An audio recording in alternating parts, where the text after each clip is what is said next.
ruang kolaborasi modul 2.3 praktek coaching dengan modul 2.3 coaching supervisi akademik. Baiklah, saya Darmadianti Sukautar sebagai coach dan Ibu Rahma Sophia akan menjadi coach.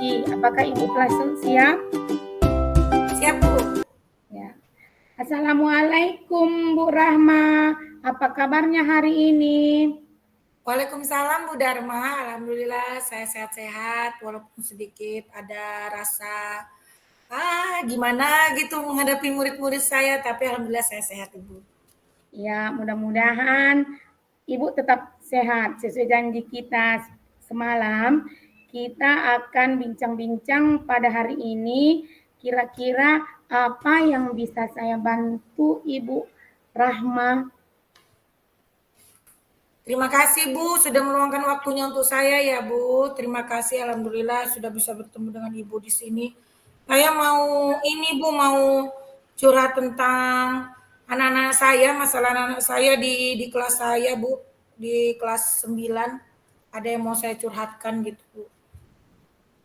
Baik Bu Rahma, silakan Ibu ceritakan masalah apa yang Ibu hadapi hari ini secara sedetail mungkin, Bu. Silakan Bu Rahma.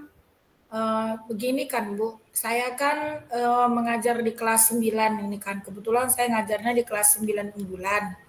Saya merasa murid-murid saya belakangan ini kurang antusias dalam belajar. Agak lebih males-malesan, banyak main-mainnya gitu ya kan Bu. Mungkin mereka masih terbawa suasana liburan kemarin, libur semester kemarin, jadi berlanjut ke masuk sekolah yang sudah hampir 2 minggu kita jalani.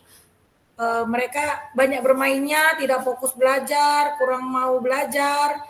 Biasanya tidak seperti itu Bu, karena mereka kan kelas unggulan. Jadi ini saya bingung ini kenapa mereka melakukan kegiatan-kegiatan yang kurang bermanfaat di kelas saya gitu Bu.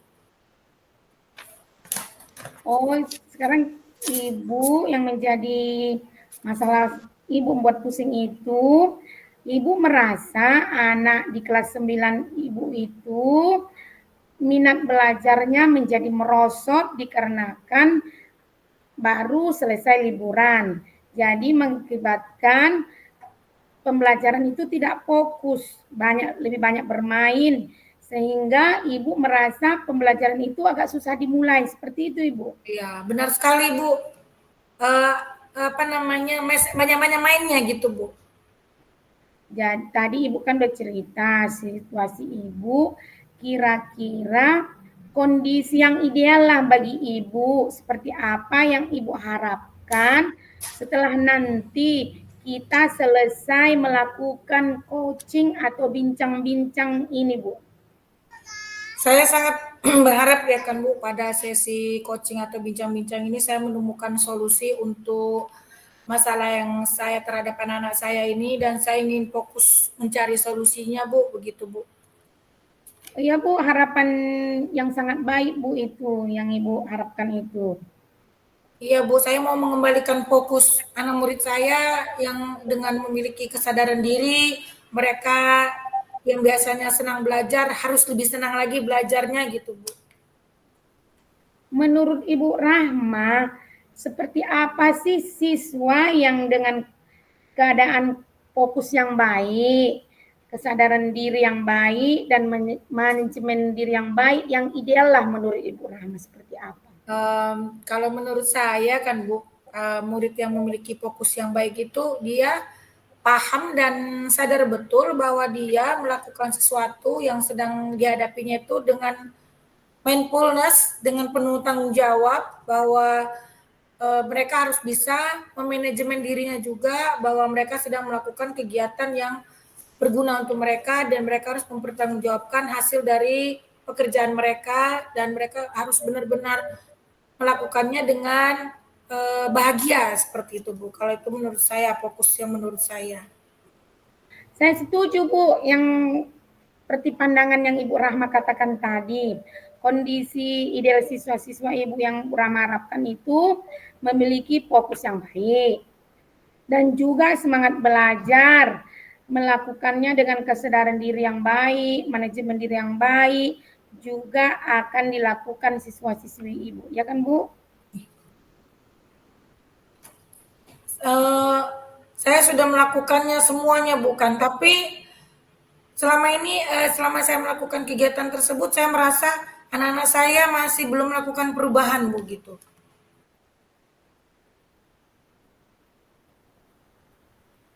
Ibu Rama, sepertinya langkah-langkah Ibu yang Ibu lakukan tadi kan sudah mulai signifikan ya Bu. Ibu tadi sudah melaksanakan pembelajaran yang berdiferensiasi atau sudah memasukkan PSE tadi, kesadaran diri dan manajemen tadi. Cuma kan Ibu belum mendapatkan dampak perubahan belajar yang meningkat terhadap anak didik Ibu. Jadi menurut Ibu adakah lagi langkah yang perlu Ibu lakukan selain hal yang Ibu sebutkan tadi?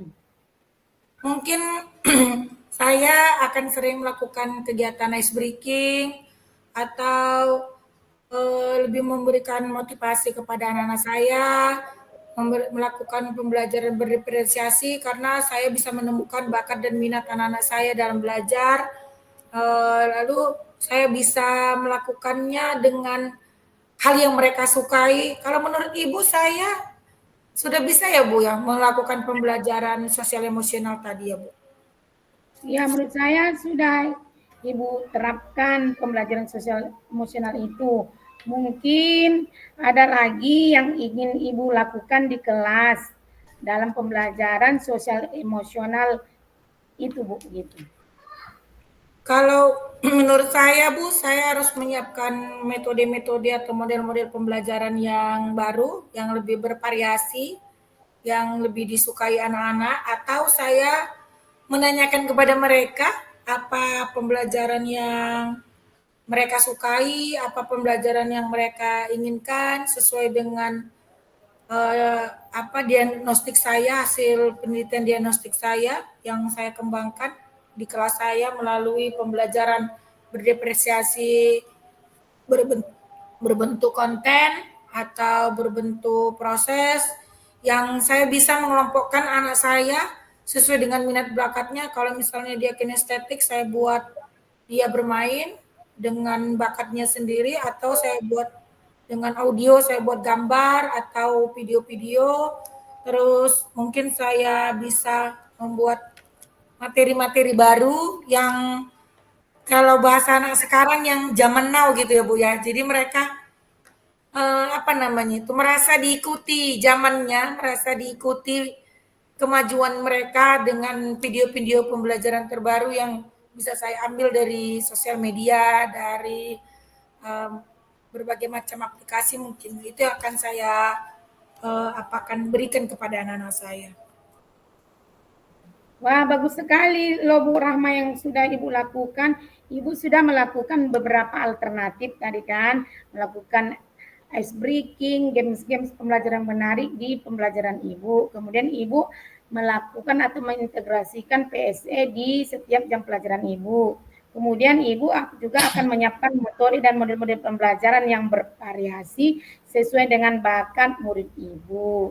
Nah, kalau sekarang sekitar berapakah kira-kira tingkat keberhasilan yang akan Ibu lakukan jika saya memberikan angka di antara rating 1 dan 10, Bu? Kalau untuk sekarang ini saya memberikan nilai 7 Bu, karena anak-anak saya di kelas saya tadi masih belum ada kemauan atau motivasi belajarnya. Tapi mungkin nanti setelah saya memberikan kegiatan pembelajaran berdiferensiasi, PSE, atau saya bisa merevisi ulang apa namanya keyakinan kelas kami yang lama menjadi yang baru sesuai dengan kemauan anak-anak, mereka berubah moodnya, berubah perasaannya, mungkin saya bisa mendapatkan nilai rating di mudah-mudahan di nilai 8 atau 9. Begitu Bu. Nah, kalau tadi Bu katakan rating yang masih Ibu peroleh itu masih di rating 7. Jadi Ibu ingin peningkatan Ibu menjadi ke rating 8. Nah, saya mau tanya Ibu Rahmas, nilai 8-nya itu seperti apa yang Ibu inginkan? Kalau saya, menurut saya kan Bu, saya akan menyiapkan proses belajar yang mengakomodir gaya belajar siswa-siswa saya Bu, seperti yang saya sampaikan tadi. Saya mungkin membuat pembelajaran yang berdiferensiasi, yang mereka ada kontennya, ada prosesnya, ada produknya. Jadi anak-anak langsung dapat nilai ya Bu ya. Ini hasil pekerjaan perorangan atau per kelompok dapat nilai. Jadi mereka merasa itu dihargai, hasil kerja mereka dihargai dengan nilai yang saya berikan atau motivasi yang saya berikan kepada anak-anak, mereka merasa dihargai untuk kedepannya lebih bagus lagi pembelajaran-pembelajaran atau ilmu-ilmu yang mereka serap dari saya gitu Bu. Nah, Ibu kan sudah punya rencana. Ibu ingin berencana mempersiapkan materi, bahan ajar. Nah, kira-kira Ibu membutuhkan waktu berapa lama agar rencana Ibu itu berjalan dengan baik? Oh baik Bu, sekitar minggu ke depan Bu, 1 minggu ke depan Bu, karena saya harus menyiapkan materi dan bahan ajar saya juga. Yang kedua, jadwal saya masuk di kelas 9 sudah saya lewati Bu. Hari Senin Selasa ini kan sudah saya lewati. Jadi ketemunya di minggu depan. Kalau tidak ada halangan, saya akan menyiapkan materi dulu, media ajar saya dulu, baru nanti saya punya persiapan yang matang untuk masuk ke kelas saya nanti Bu.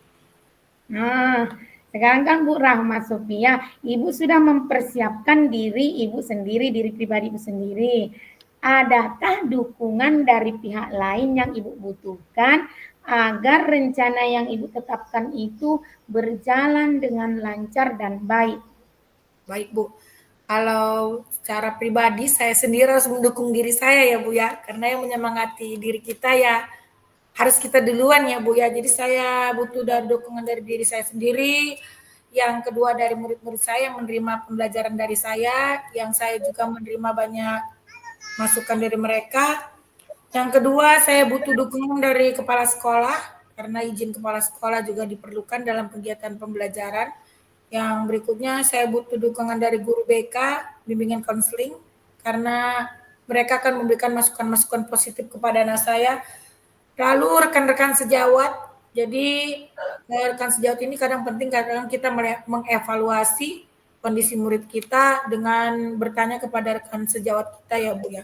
Yang berikutnya mungkin dukungan dari orang tua, karena tanpa orang tua anak-anak ini malas belajar ya Bu, jadi kita butuh Ya, besar dari orang tua agar proses belajar dan mengajar kita di sekolah lebih lancar lagi gitu. Nah, Ibu kan sudah mempersiapkan diri Ibu dengan rencana-rencana Ibu. Kemudian Ibu pun sudah mendapat dukungan dari pihak lain. Kemudian adakah lagi Ibu yang Ibu butuhkan seperti dukungan sarana dan prasarana? Apakah hal itu Ibu butuhkan? Sangat saya butuhkan Bu ya, karena seperti Infokus ya Bu ya, media ajarin fokus. Saya mengajar di kelas itu kan otomatis barang inventaris sekolah saya sangat membutuhkannya. Yang berikutnya saya butuh lingkungan, memanfaatkan lingkungan sekolah, karena sayang lingkungan sekolah kami yang sangat luas itu tidak dieksplor alamnya, sungguh sangat disayangkan. Jadi ketika nanti pembelajaran tentang deskripsi, saya bisa membawa anak-anak keluar kelas dan mungkin anak-anak lebih senang belajar di luar kelas karena lebih refresh, lebih segar suasananya, lebih nyaman untuk mereka gitu Bu. Nah, sekarang saya ingin Ibu tanya, bagaimana saat ini setelah kita melaksanakan bincang-bincang atau melakukan coaching, bagaimana perasaan Ibu hari ini? Alhamdulillah saya sangat senang ya Bu. Akhirnya saya bisa menemukan solusi dari masalah saya. Jadi saya merasa senang karena saya bisa bicara dengan orang yang betul-betul memahami situasi saya, memahami kondisi saya, bisa membantu saya menemukan solusi dari masalah saya yang saya hadapi sekarang ini dan mungkin ke depannya. Nah, kira-kira ada lagi tidak yang mau Ibu Rahma bahas bersama saya?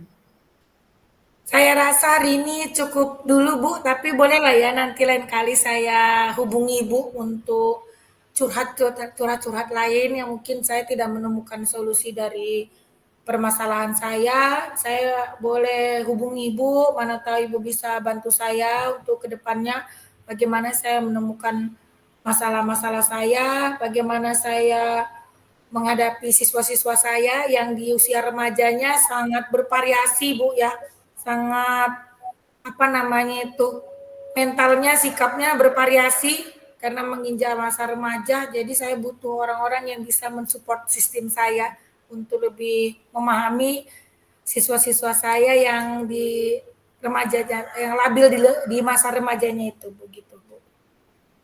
Ya, begitu saya doakan Ibu selalu sehat, fokus melaksanakan tugas Ibu. Semoga Ibu menjadi seorang guru yang dinanti-nantikan oleh murid-muridnya. Jadi, Alhamdulillah.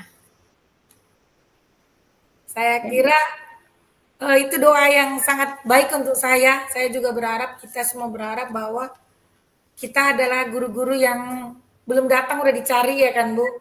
Belum iya. datang udah dicari, udah bahagia, terus bisa membuat orang sekeliling saya bahagia juga. Terima kasih ya Bu buat waktunya. Jangan bosan-bosan ngadepin curhatan saya ya Bu ya. Terima kasih banyak waktunya. Sama-sama Bu Rahma Sophia. Sampai jumpa lagi kita Bu Rahma Sophia. Assalamualaikum Bu. Salam, bye bye, see you. Dadah.